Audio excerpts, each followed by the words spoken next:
Welcome to another episode of the Even Your Dynasty Show. Today's episode, we're going to do something a little different because it is a little slower right now as far as Giants news goes. Not a lot coming out other than uh, Royals, I think assistant GM Scott Sharp uh, withdrew his name from the Giants GM consideration. So other than that, there hasn't really been a whole lot. There is some fall league action going on, but not really much to write home about at this current moment. So on today's episode, what I'm going to do is I'm going to put out my players, young, and they're going to be almost all young players, rookies, second year players, guys like that, that played their way through their play in 2024, played their way into, we'll call it 2025 roster consideration. Guys that I think you'd be able to pencil in on the opening day roster for 2025 and have kind of played their way into their future plans a little bit. Everyone might not agree with some of these people. There are some things that will be like some exceptions to the list. Guys like Patrick Bailey, Ryan Walker, and Tristan Beck, for instance. I excluded them from my list because they more established themselves in 2023 anyway. These are guys that I want to talk about that really with their plan 2024 got on the list. So I'm going to go over to let's see, I have 8 players on this list, and then there's going to be 4 kind of notable exceptions that people are going to notice. And I'm going to go over why I left those people off. But before we get going on that, for anybody that does enjoy the content and isn't subscribed to the channel, if you could please like the video, subscribe to the channel, click the bell for notifications if you want to get notified of future videos and live shows and things like that. We do go live every week, mostly on Fridays. Sometimes we'll do it on Thursdays, especially during the season with off days and things like that. We have been working on getting special guests. For those of you that didn't see last Friday's episode, we did have Jeff Young, who covers the Giants for, Around the Foghorn, Fansided, all that stuff, and is one of the best follows on Twitter. Go check out his, the video we did for the live show Friday. He dropped a ton of great Giants knowledge on that, and we had a really fun conversation covering just a huge variety of topics. So I'd recommend people go check that out. Also, for those of you that want to check it out, I'm now on X, Instagram, TikTok. You can see the audio versions of our live shows on Spotify. You can hear them there. So check out all those if you want. I'm going to be dropping a lot of shorts on the different, Facebook, TikTok, Instagram, whatever, all those mediums. You'll be getting a lot of the shorts from the live shows and from the other shows that we put out. So check those out to get some of that added content. But first player, we have a couple gimmies right out the gate that are, everyone would have known. Number 1, Heliot Ramos, first outfield all-star since Chili Davis, or homegrown outfield all-star since Chili Davis for the Giants. Hit 269, 792 OPS, had a 125 OPS plus, had 22 home runs, 72 RBIs in just 121 games with the big league club. He also suffered a finger injury that he was dealing with for most of the season, or at least I believe it was since about June or end of June, early July. They mentioned that he had suffered this injury.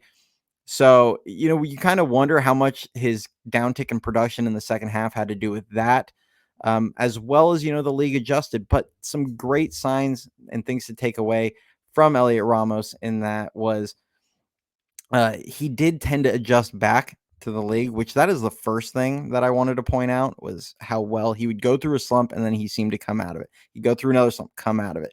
And that just gives a lot of confidence for staying power out of a young player. So that also, corner outfield defense, he was really solid. Obviously, he struggled a ton in center field. We all saw that. He's not a center fielder anymore. Hopefully that put that to rest. And with Jung-Hoo Lee returning next season, I'd imagine he is hopefully going to spend little to no time in center field going forward. But if you look at his defense in the corners, he was worth 6 combined defensive runs saved and 2 outs above average in the corners. So a lot of production there. Excited to see him. I mean, he's probably going to be the opening day left fielder, and hopefully he's the opening day left fielder for a long time to come. And if they need to put him in right field, I feel comfortable with his defense there, although he's maybe not the prototypical, defensive guy you'd want in right field for Oracle Park.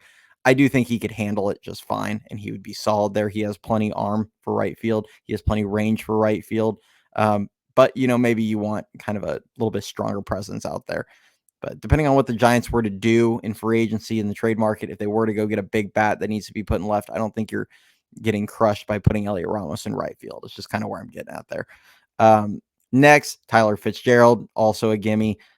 He put together one of the most insane streaks that we've seen out of a Giants player. I was joking that he was Barry Lamar Fitzgerald for like 2 weeks. Finished the season hitting 280 with an 831 OPS, a 136 OPS plus, had 15 homers, 17 stolen bases in only 96 games. This is a guy that, could probably be a 20-30 guy if he's playing near every day. Now, there are questions as far as where to play him defensively. I don't think he's a shortstop. I don't mind him being there in spot start duty, or, if a season like this happens where they just really didn't have anyone to plug in at short, if he has to play there for an extended look, like that needs to be the reason. But it is, as we've said in previous shows, they do need to address the shortstop position really badly. I like Fitz a lot more at second base, or even as like a super utility guy where they play him like he's Ben Zobrist, where he plays 100, starts 140 games a season, but he doesn't really have a set position because he's just playing all over the diamond. So I think he would fit that role. He can play like literally 7 positions. I mean, hey, you could say you play 8 because we saw him pitch even at one point this season. I think he did it twice. So, you could see him playing kind of all over the diamond in that kind of role. But there are some concerns I have with Fitz. I mean, I've mentioned the whiff and K rates, bit high for my taste. You could say the same about Ramos, but I actually felt like his, chase rates and things like that were actually improving as the season went. Whereas with Fitz, it kind of went the opposite direction as the league adjusted, and we didn't really get to see the adjustment back out of Tyler Fitzgerald. So it is something to monitor going into 2025. Does he figure out how to lay off those low sliders? Can he fix some of the swing and miss within the zone? I have my concerns, but he absolutely played his way into the 2025 roster in the plans, and he's probably going to be an everyday player next season, and well-deserved because he had a really good season.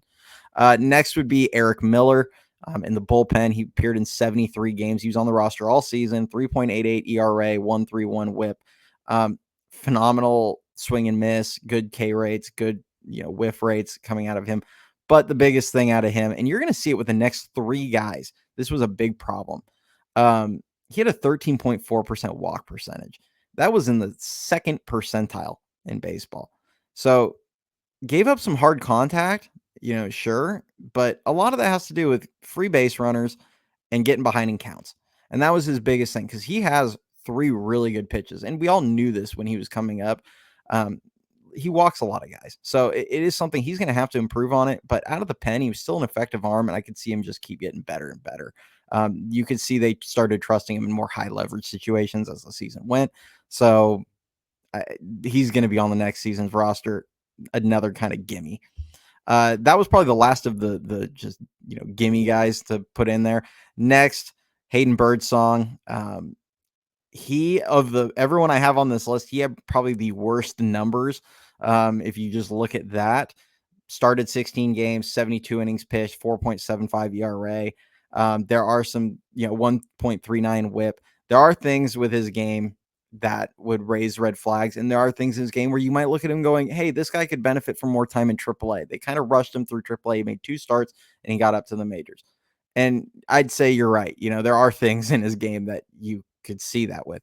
Mainly, he was in the first percentile of walk rate. He had 13.7%. He was the reason Erik Miller wasn't in the first percentile of walk rate because Hayden Birdsong was like the one guy that walked more guys last season. So it is something that he's going to have to get under control. His command is not great. His fastball got kind of, a lot of hard contact on that. His average exit velocity allowed was in the first percentile also. Again, similar to Miller, you fall behind a bunch of guys and you throw hard and you throw kind of a straight fastball. Guys are going to barrel it up. They're too good in the major leagues. So it's not a perfect fit. His slider got hit pretty hard, but his curveball and his changeup were really good pitches last season. When he got ahead of guys and he could, go to that changeup and curveball late in counts, he put a lot of guys away. So I like the fact that he has 3, really positive pitches. The fastball, we could debate all day long. To me, when you have a fastball that you can hit 97, 98 with, live it in the 96 to 98 range with, off of those 2 great off speed pitches, it's a good pitch. in my opinion, regardless of all the movement factors and all that. And his, fastball run value was, I think, 2 or 3. So it was a positive pitch for him. The slider is not a good pitch. Like, that's the one he needs to throw like 1% of the time, 2%. Just throw it once a game just so people have to respect it. And that's about it. But overall, I think it's pretty clear he belongs in the rotation next season. He deserves a shot at being a starter next season. And it's not to say he doesn't eventually, they send him down for some more seasoning. I just believe in his pitch mix. I believe in him developing and starting to throw more strikes as he gets more experience. It's just going to take time. Next on the list, Landon Roupp. He, to me, of all the young pitchers, was probably the most impressive while he was out there. Appeared in 23 games, made 4 starts, 3.58 ERA, 50.1 innings pitched, 1.37 WHIP. Now, again, walk rate 12%. That was the 8th percentile. This is a guy that's not been known to have command issues, and especially when your when your strikeout rate is like 36th percentile for Landon Roupp. You can't be a below average strikeout guy and then walk a ton of guys. Now, he pitched around it well. The sinker is really good. His curveball is phenomenal. Nobody hit him, or nobody really hit his curveball all season, including he had one of the best curveballs for a called strike 3 I've seen in a while, where he absolutely buckled Mookie Betts early in the season. That was awesome.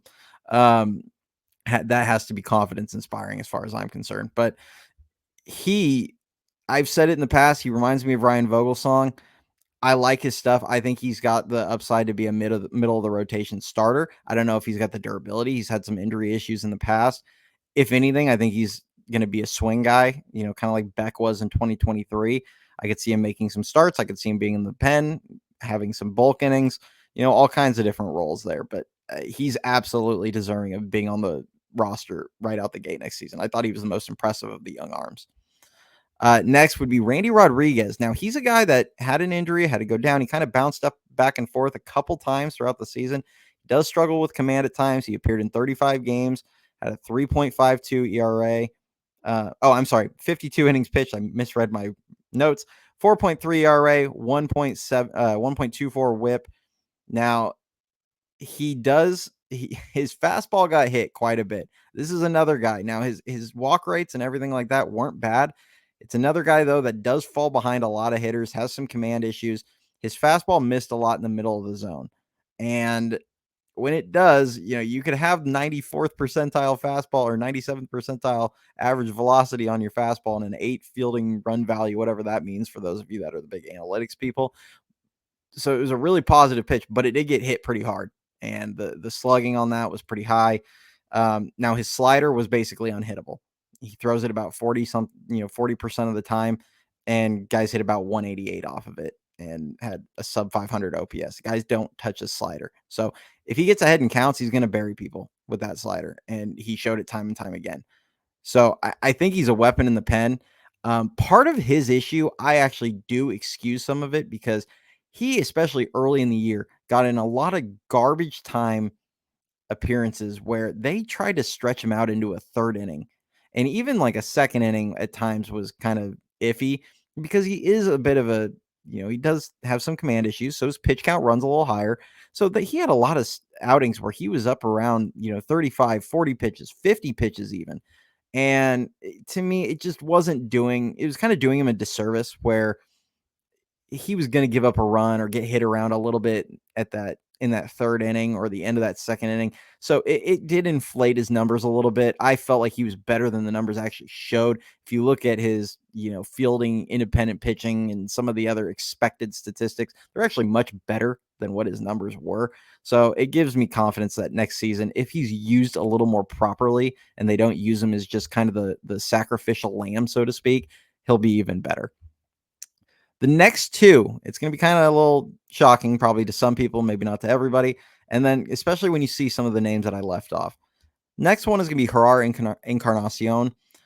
Numbers don't jump out a ton. 248 average, 702 OPS. He was basically league average. He had a 99 OPS plus, 100 being exactly league average.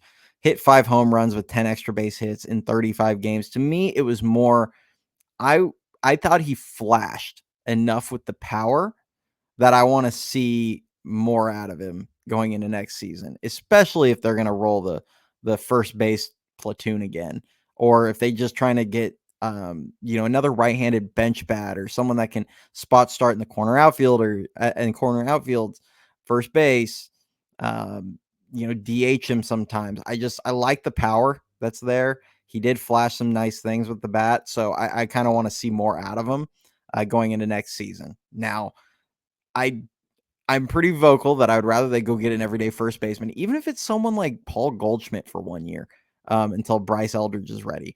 I'd like to see them do something like that rather than roll with the Wade and whoever platoon for another year. I think Wade's better served as a bench piece, but that's just me. But I do like what I saw out of Encarnacion. I want to see more of him going into 2025. He would be on my roster, if I was making these decisions. The last name is Casey Schmidt. And yes, I know some people are going to be like Casey Schmidt, and some people are going to go, why am I leaving some of these other people off? But we'll get to that. Schmidt in 40 games on the big league roster hit 252, 760 OPS, had a 114 OPS plus, hit 6 home runs, 11 extra base hits, and only 113 plate appearances. If you combine that plus what he did over in AAA, where the power did show there as well, he hit almost 20 home runs last season between the two levels. The power started showing more. Plate discipline made an improvement. Now it's an incremental improvement. It's not, he didn't just fix it. It wasn't anything like that, but you did see improvement in his swing decisions and his contact rates and his, walk rates, especially down in AAA. He got it up over 8% at one point. There were a lot of incremental improvements with his plate discipline. And I like that the power started to show. I thought as a player, he took a step forward. I thought defensively at second base, he was actually pretty above average. He showed he was still phenomenal defensively at third base. And yes, it limits his value that you have Matt Chapman there because he's not going to be able to play his best position. But to me, I liked what I saw out of him at second base. You can put him at short in a pinch. I like that if Chapman were to get hurt, which is you never know when a guy, even as durable as Chapman is, when a guy like him might get hurt and miss a month or more or 3 weeks. Having a guy like Casey Schmidt where you could sacrifice almost nothing defensively at third base, and yes, I mean that he's that good defensively. When you can sacrifice almost nothing after losing a guy of Matt Chapman's category or stature and caliber, I to me that has a ton of value, and I like him as a bench piece, and maybe as a guy that competes for second base. Especially if you want to put him at second, let Fitz kind of bounce around the diamond a little bit. I'm not trying to say take away at bats from Fitzgerald. I'm just saying that I think both of them could play their way into a spot next season. But at the minimum, I like him as a bench piece next season. He's really good defensively at multiple spots, and I really like the fact that his bat has taken a step forward, and you are kind of at the point with him where next season is his last option season. You're going to have to figure out what you have longer term. Now, that said, he could very well be a trade piece. If the Giants think that he's blocked here and he has some value and they want to cash out while he's coming off a strong season, I'd get it. So, but as of right now, he's still a Giant, and I like him as a guy on the 2025 roster. Now, a few guys that are left off. Kyle Harrison, I left him off. And the reason why, number one, I actually think more so than Schmidt even, I think Kyle Harrison could easily be a trade piece this offseason. But number two, I just did not see enough out of his secondary pitches. I liked his changeup. I like that he, kind of started working on that cutter. His fastball run value was like 8 or 7, which for a guy that everybody bagged on the fact that his fastball lost so much velocity, especially at the end, he still was like really productive against major league hitters with just his fastball. But he did have, the slurve has got to go. They've got to change something with that, or the sweeper slurve, whatever you want to call it. It got hammered last season. And even his changeup, it got hit around a bit. And especially with a guy that I'm not sure how repeatable his delivery is. His command is all over the map. It almost just looks like he's chucking it and hoping at times. And I'm not trying to like dump on the guy because I like him more than I think a lot of other Giants fans do. He got hammered pretty hard by other people. I could see him being a trade piece because they're kind of limited in their farm system right now on guys they can move. And I do think they have an abundance of young pitchers. And I could see Kyle Harrison being a guy that still has a lot of value that they could move if they're trying to get a bigger player. The next two guys, it was kind of a cheat for me, I will admit. I have Luis Matos and Grant McCrae on this list as guys that I wouldn't put on. But if you told me, like, this is just looking at them individually, if you told me either or, I would move them up. I would say either one of them is going to be on the list. Like, we're going to see either Grant McCrae or Luis Matos probably on the opening day roster as a reserve outfielder. And I would stand by that because I do believe one of them is going to play their way on. I just don't know who yet. So rather than cop out that way, I copped out and put them both on the off list. Matos, he's over in Venezuela right now playing winter ball. To me, it is purely approach with Matos. We saw some additional power. We saw him hit the ball with a little more authority this year, but his plate discipline, his swing decisions, they all went off a cliff. This from 2023 to 2024. He tried to pull everything. He tried to pull everything in the air. It drove me insane all season watching that. He needs to be a line drive, foul line to foul line guy. That's his strength. Play to his strengths. Hopefully now that Farhan Zaidi's gone, they stop trying to get him to be something he's not. He needs to go be himself. And if he is, I think he'd be a damn good player. Grant McCrae, awesome defensively, can play center. Probably put him in right field and he'd be really, really good in Oracle Park. Has speed for days, has sneaky big time power. I mean, some of the home runs he hit were just absolutely mammoth shots. I was at the one in Seattle that he hit off the facing of the second deck. The thing was pulverized. But, and he struggled with walks in the majors, but historically in the minors, he has been like a 10 to 14% walk guy. Swing and miss, especially in the zone, and his chase a little bit, but a lot of swing and miss. And when you strike out 40 to between 40 and 50% of the time, you're not going to stick on a major league roster until that improves. And that's just the reality. Now, I think it can. I'd like to see a little bit flatter swing path, especially higher in the zone. I'd like to see, him shorten up a little bit. I'd like to see him try and put stuff on the ground a little more. There's a lot of things. It's the whole Willie Mays Hayes thing from Major League where they're making him do push-ups every time he hits one in the air. There might be something to that with a guy like Grant McCrae. I mean, this is a guy that you could put in the 9 hole and have him bunt 50 times a season, and he'll probably beat 20 of them out and then steal bags on half of those. And it's like this guy could steal 40 plus bags a season if he could just get on base a little bit. So I really like him as a player. There's just development that still needs to be had there. So he individually, Matos and McCrae on this list or on the, players that I leave off. But if you combine them, I think one of them is going to play their way onto this roster and one of them should be on the roster next season. Last guy, Mason Black. We saw a lot of him. I'm not giving up on Mason Black. I like his stuff. He showed some nice things at the end of the season. He made, a handful of starts at the very end, looked pretty good in some of those, but he just didn't show enough for me to feel confident about him going into next season as a player on the major league roster. But I could see him playing his way back up. His command was pretty spotty when he first came up to the Giants, and he doesn't have overpowering stuff. So if you have, I don't want to say below average stuff because it's not below average, but when your velocity sits a lot lower than the average velocity in the majors, you can't have that kind of command and stick. So he needs to live at the knees a bit more. He needs to get the ball on the ground more, and he needs to work ahead in the counts more. I mean, it's just kind of a whole combination because when you miss hard of the zone with 92, we saw what happens with him, and a couple guys hit some pretty big homers off of him. So time will tell there, but that's why I kind of left him off. So this was just kind of a fun video to do. Hopefully, let me know what your guys' thoughts. Let me know if you guys think I'm insane with some of these people I put on, some of them I left off. And if you guys have any topics that you guys want me to cover, we're kind of in a dead spot of the season. So I have a few ideas of shows we're going to do kind of in the coming, week or two before the regular season starts. Before the off season officially starts, I should say.